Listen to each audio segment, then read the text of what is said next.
نظر انداز کرنا مطلب غصے کو کنٹرول کرنا ہے سب. اس میں پھر لہجہ تیز نکلتا ہے. تو اس بارے میں بہت جگہ ہے. یہی ہو گیا لا ترفعوا اصواتکم, چاہے محمد صلی اللہ علیہ وسلم کے سامنے وہ نہیں ہے, چاہے اس کی مسجد ہو, چاہے ان کا کلام ہو, یا آپس میں بھی زور سے اچھی بات نہیں ہے کلام ایسے ریز کرنا. اور صحیح بخاری کی حدیث ہے 6114 جس میں ہے کہ طاقتور وہ نہیں ہے جو کسی کے ساتھ بہادری سے لڑے کشتی کرے, طاقتور وہ ہے جو اپنے غصے کو کنٹرول کرے.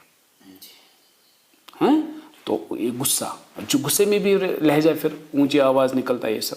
ٹھیک ہے. جو میں نے کہا تھا کہ یہ الادب المفرد مفرد میں ہے 1319 جس میں کہ دو شخص آپس میں لڑائی کر رہے تھے تو بہت غصے سے تھے. تو محمد صلی اللہ علیہ وسلم نے کہا کہ اگر ان کو میں بتاؤں کہ یہ کلمہ پڑھے اعوذ باللہ من الشیطان جو اس کا وہ غصہ دور ہو جائے گا. تو یہ پڑھنا چاہیے جب انسان کو غصہ ہو. لا ترفعوا اصواتکم فوق صوت النبی. اگر ہم اس کا یہ بھی دیکھیں گے کہ اگر آپ سورہ نور آیت نمبر 63 میں ہے لا تجعلوا دعاء الرسول, آپ رسول کو بینکم آپس میں جیسے آپ ایک دوسرے کو بلاتے ہو ایسے نہیں بلا سکتے ہو. اس کو محمد صلی اللہ علیہ وسلم کو نہیں بلا سکتے ہو. کا دعاء بعدکم لبعض, جو آپس میں ایک دوسرے کو بلاتے ہو ایسے نہیں بلا سکتے ہو. آپ اس کو ایسے نہیں بلا سکتے ہو. ولا تجهروا له بقول كجهر بعضكم لبعض, نہیں اس کا ہے نہیں. جو آپ آپس میں ایک دوسرے کو نمایاں ظاہر کرتے ہو نام جو بھی ہے ایسے آپ اس کے ساتھ, یہی ہو گیا دوسرے ٹکڑے کا کیا مطلب ولا تجهروا له بقول, جیسے آپ آپس میں زور سے ایک دوسرے کو باتیں کر رہے ہو ایسے آپ محمد صلی اللہ علیہ وسلم کے ساتھ مت کرو. مطلب میں نے اس کو کہا نام سے خالد ادھر آؤ, وہ کون ہے زید ادھر آؤ, آپس میں کرتے ہو نا کرو, مگر اس کے ساتھ مت کرو. یہ عزت کے ساتھ عزت کیسے کرنا ہے. آپ محمد نہیں بول سکتے ہو, رسول اللہ بولنا, محمد نہیں, محمد منع ہے. آپ سمجھ گئے, صرف محمد بولنا ہے.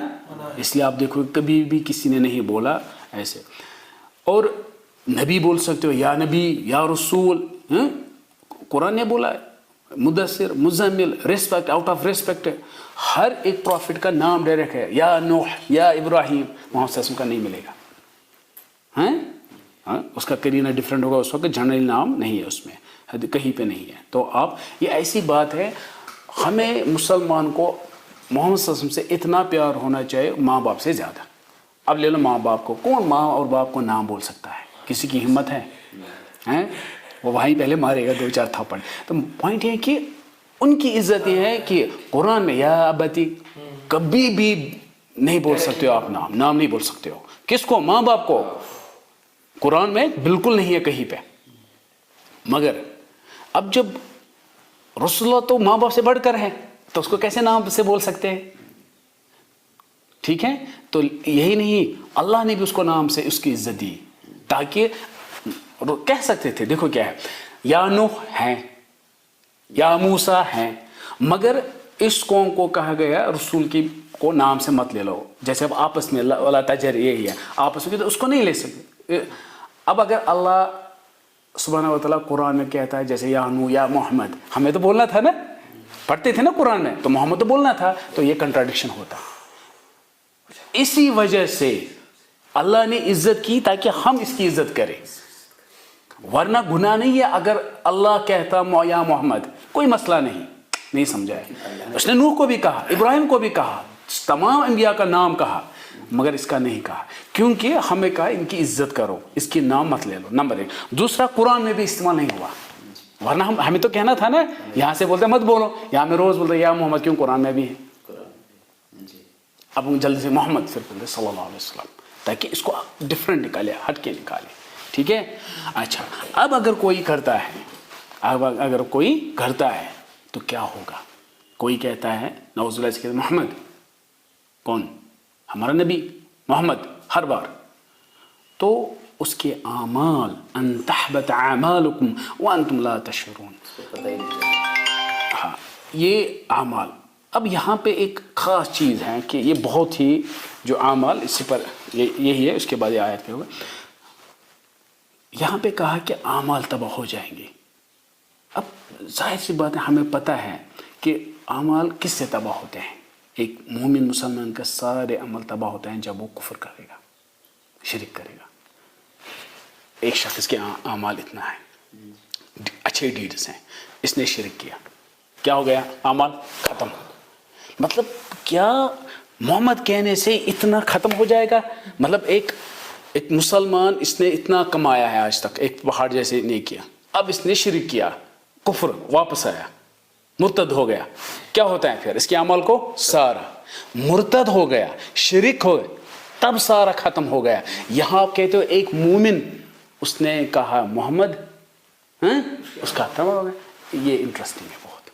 دیکھو اس میں کیا ہے, اس میں ایک کیٹیگری ہم لیں گے جس میں ہے کہ اگر آپ شرک کرتے ہو, کفر کرتے ہو, واپس لوٹتے ہو شرک اور کفر پہ, تو آپ کے سارے عمل ختم. جیسے سورہ زمر آیت نمبر 65 میں لئن اشرکت, اگر آپ شرک کرتے ہو, لیحبطن عملک, تو آپ کے سارے عمل, آیا پھر سے حبط وہ بھی آیا, تو آپ کے عمل, تو کوئی شک نہیں ہے. سورہ مائدہ آیت نمبر 5, وَمَنْ يَكْفُرْ بِالْإِيمَانِ, جس نے کفر کیا, فقد حبط عملہ, اس کے سارے اعمال ختم, وَهُوَ فِي الْآخِرَةِ مِنَ الْخَاسِرِينَ. اسی طرح سورہ بقرہ آیت نمبر 217 میں ہے وَمَنْ يَرْتَدِدْ مِنْكُمْ عَنْ دِينِهِ, مرتد ہو گیا کوئی, ٹھیک ہے, فَيَمُتْ, اور وہ مر گیا, وَهُوَ كَافِرٌ, اس حال میں کہ وہ کافر تھا, فَأُولَئِكَ حَبِطَتْ أَعْمَالُهُمْ فِي الدُّنْيَا وَالْآخِرَةِ, تب وہ برباد ہو گیا وہ بھی. تو پتہ ہے کہ وہ شخص جو کفر کرے, یا اس میں بھی ہے قُلْ هَلْ نُنَبِّئُكُمْ بِالْأَخْسَرِينَ أَعْمَالًا الَّذِينَ ضَلَّ سَعْيُهُمْ فِي الْحَيَاةِ الدُّنْيَا وَهُمْ يَحْسَبُونَ أَنَّهُمْ يُحْسِنُونَ صُنْعًا أُولَئِكَ الَّذِينَ كَفَرُوا بِآيَاتِ رَبِّهِمْ وَلِقَائِهِ فَحَبِطَتْ أَعْمَالُهُمْ. تو یہاں پہ بھی کیا ہے؟ اعمال تباہ, اگر اس نے آیت کو ٹھکرایا. تو یہاں پہ کلیئر ہے کفر کرنا, اس سے عمل, اس سے آپ کے سارے اعمال ختم ہو سکتے ہیں. دوسری کیٹیگری ہے تو عمل تھی ختم ہو گئی, اب دوسری کیٹیگری ہے عمل ہی نہیں چڑھ رہی ہے, عمل ہی نہیں چڑھ رہی ہے. وہ کسے چڑھ رہی ہے؟ ریا. اگر آپ ریا کرو گے عمل ہی نہیں چڑھے گی, آپ کے اعمال ہی نہیں چڑھ رہے ہیں اوپر. کیوں؟ ریا کیا آپ نے, عمل کی نماز اس کو دکھانے کے لیے. جیسے سورہ بقرہ آیت نمبر 264 میں ہے یا ایھا الذین آمنوا لا تبطلوا صدقاتکم بالمن والاذى کالذی ينفق مالہ, ٹھیک ہے, ریا الناس, ٹھیک ہے. یا اگر آپ بدعہ کرو گے, اگر کوئی شخص بدعہ کرتا ہے, میں نے ابھی جو پہلے ہم نے اس کی تفسیر کی ہے, اس کو بھی من عمل عملا لیس علیہ امرنا فہو رد, یعنی کہ اگر آپ وہ عمل کر رہے ہو جو اللہ اور اس کے رسول نے کہا, تو آپ کو عمل ہی کاؤنٹ نہیں کی جائے گی.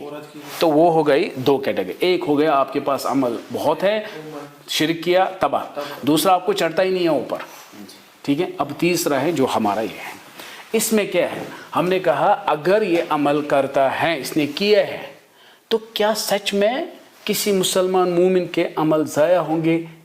جبکہ قرآن کی آیت ہے ان الحسنات یذہبن السیئات. اگر آپ نیکی کرتے جاؤ گے آپ کا گناہ کا اکاؤنٹ نیچے جائے گا ایسے.